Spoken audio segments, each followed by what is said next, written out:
You're listening to Releasing Trauma, a survivor's podcast.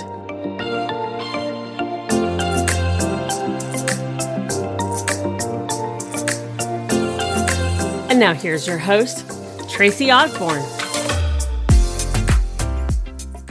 Hey, everybody. Welcome back to the show.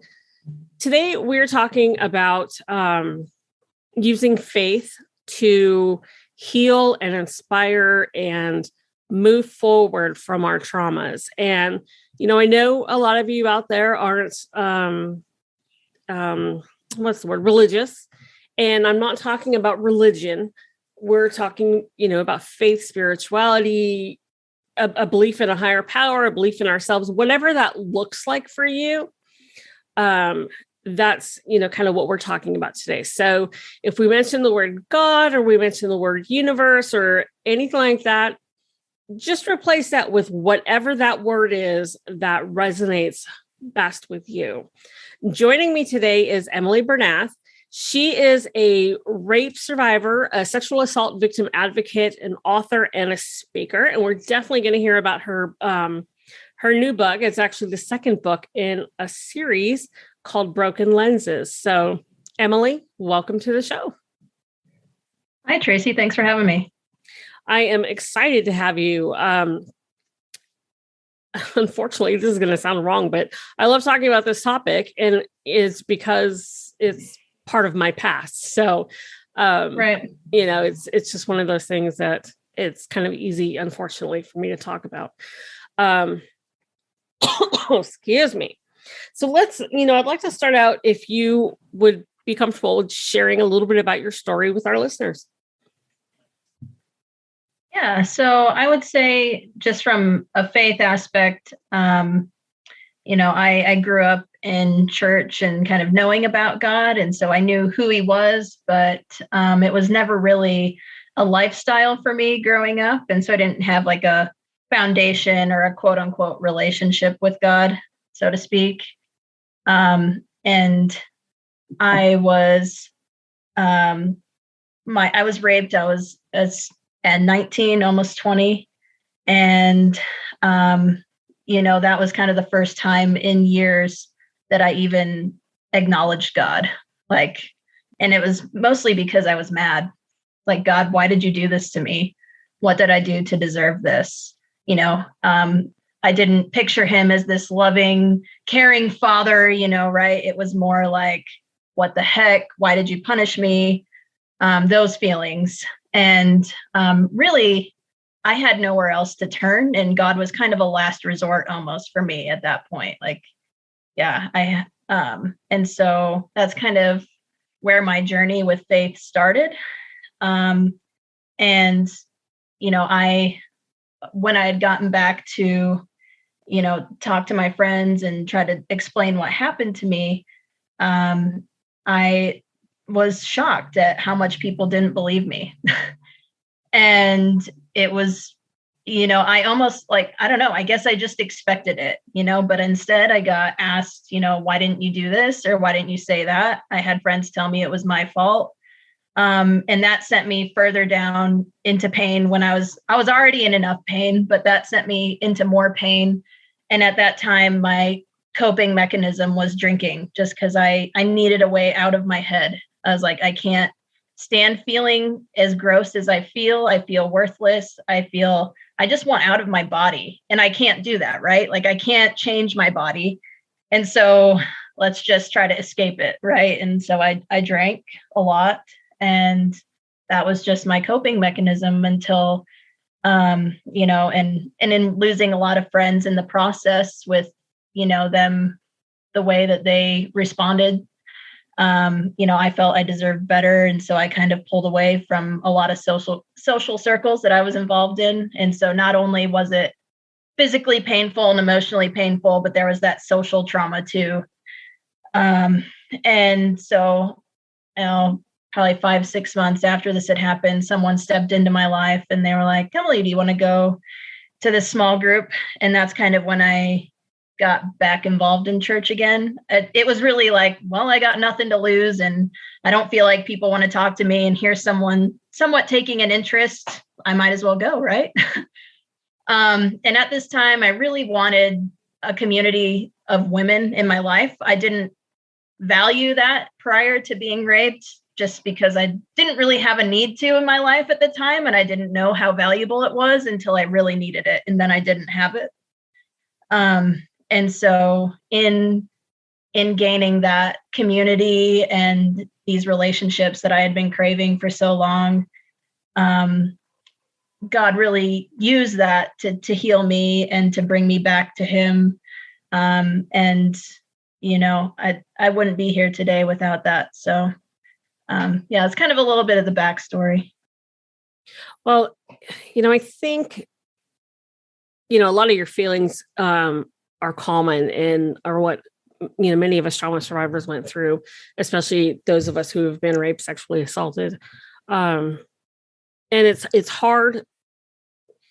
It's hard for people who have not gone through it to understand and to not appreciate, but just get it. But on the same side, it's I think it's just beat into our heads as a society, and it has been for so long, to disbelieve the victim and victim shame. What were you wearing? What were you doing? Were you drinking? Were you on drugs? Did you say yes? At any point, did you say yes? And all of that. And so it's tough that, and it totally sucks that those that you thought were friends didn't believe you. I have a thing, believe the survivors.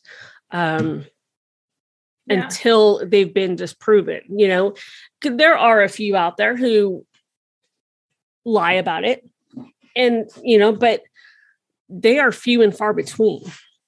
Right. And, I love that at such a young age, you discovered the power of, sisterhood, with a group of women. It took me until my mid-30s to figure that out. Yeah. And even so, like you said, there are some people that falsely accuse these things, right? But I think, what are we trying to gain by not believing people? I think it's better to come at the approach of let's believe them first.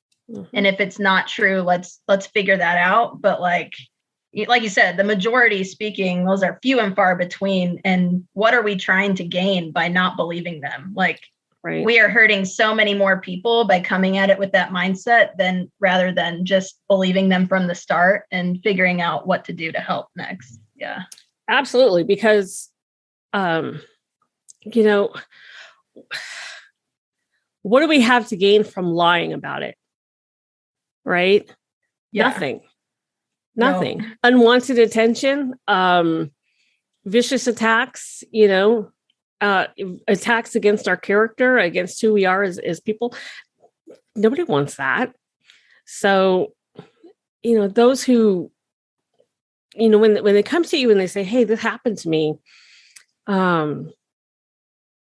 they're coming to you for support and for love and for comfort and for, what the hell do I do next? Not, blaming, it was your fault. You're lying. This never happened. I know him. He would never do something like that. Right. So, you found your faith, you found God again. How did you mend your relationship with him? Because I know that you were very angry at him. Why did you do this to me? Why did you let this happen to me? No loving, caring being would allow this to happen to someone else. So how did you actually mend that relationship? It definitely started with the people around me that had already had stable relationships with God and the way that they treated me. I knew they had something that I didn't have, and I wanted it. I wanted that love that they felt.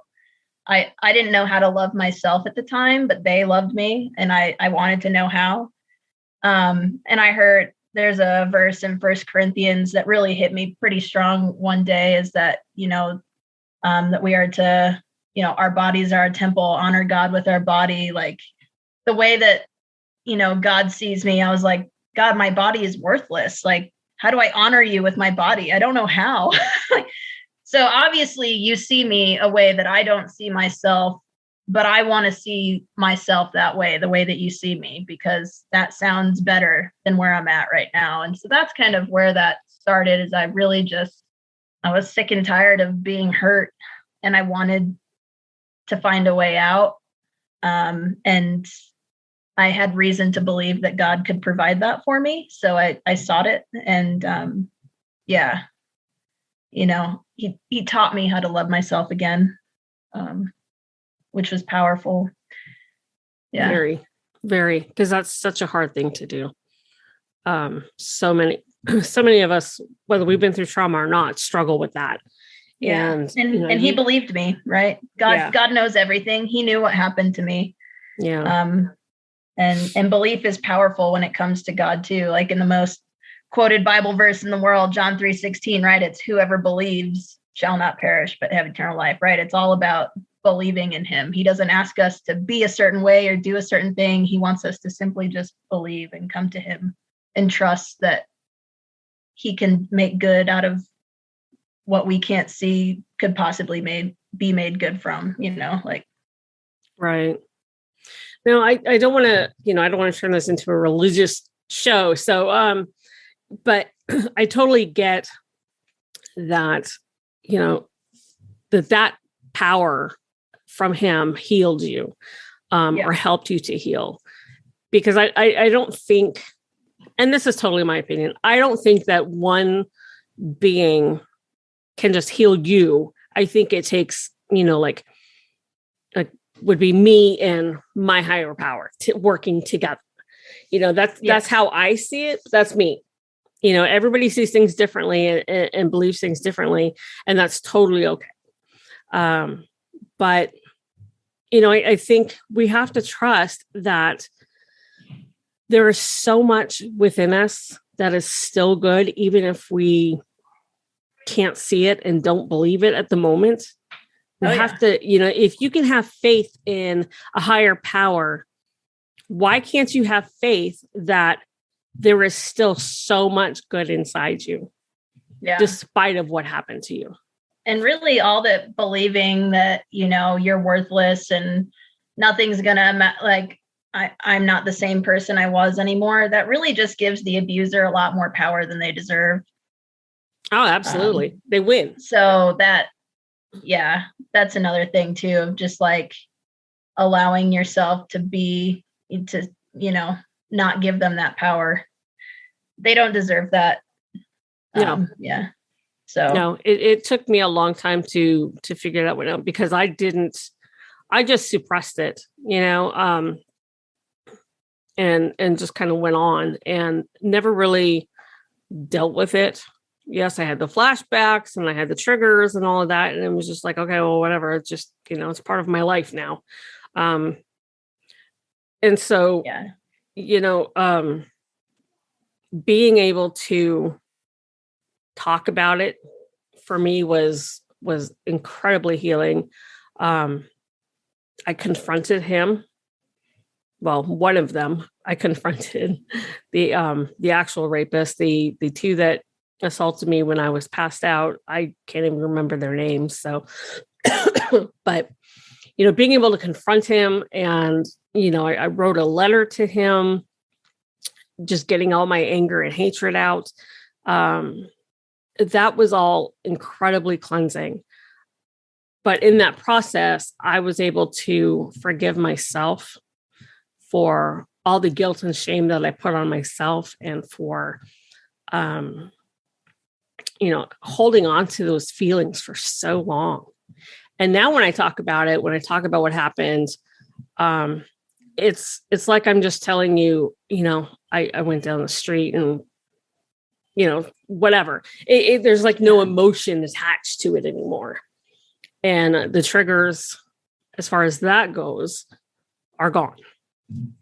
Yeah. So, for me, again, my opinion only, for me, what really helped me pull through was the power and the belief in myself. Yeah.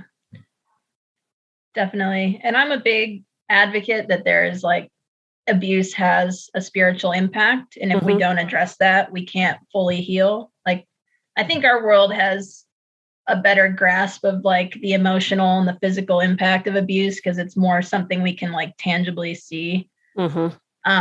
But the definition of faith in and of itself is complete trust. And the stats are that like 85-90% of abusers are someone that the person trusted and had faith in at one point, right? And so it's like that faith and trust is broken, and it starts to have us questioning, I don't know who to trust anymore. I don't know what to have faith in anymore. What does that even look like, right? And we have to reestablish what that means. I know I did it, so. And you have to start somewhere. So, having that trust and putting that faith in your higher power is a great start. Yeah. So what were some of the other things that helped you to overcome? I know that you are now let me go back up to you're a sexual assault counselor. And you provide, counseling support, advocacy, you work with nonprofits. Is all of that, does that help you? I mean, is that part of your healing journey? I would say it is now. It's an honor to be able to give back and educate others on how to help survivors, for sure. Because, I mean, this has been like a decade ago now. I'm 30, and things have progressed a lot since then, for sure. There's definitely a long way to go. But yeah, I didn't know a single thing about resources I could turn to or places to go. Nobody told me any of that. And so I'm grateful that I know places like that exist now, and I can turn people there to get some help. Yeah.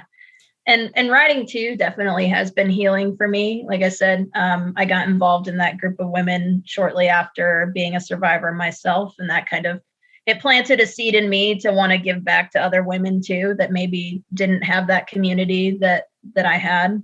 And so, yeah, that's where writing started. It was just simply to start a small group in my house. And it's turned into a lot more than that. That was 5-6 years ago now, summer of 2016. And my first book came out in the fall of 2019. And then the second book came out in June. So, well, tell us about the books. Yeah. So the heart behind my writing is that when we know the truth will set us free, which is in John 8. And really each chapter is just a different truth. What does this mean? How do I apply it to my life? The first book is more self-truth, like I am beautiful, I am capable, I am smart. How do I believe this? What does this mean? Right? How do I apply it? And then the second book is more outward facing truth about others and how I should see the people around me as God sees them, as belonging. They are accepted. They are respected. What is respect? How do I show it? Those sorts of things, with the idea that when I do it, it brings unity. And when I don't, it brings division. And I think we've all seen that, right? Oh, yeah. Especially, in the past couple of years with this pandemic, we are seeing such a huge division in people. I think people make showing belonging and acceptance and respect a lot harder than it really is. So I'm just like, yes, they do. So, while these are all topics that we're well aware of and theoretically know what they mean, like, why aren't we showing it? That's a question for another day.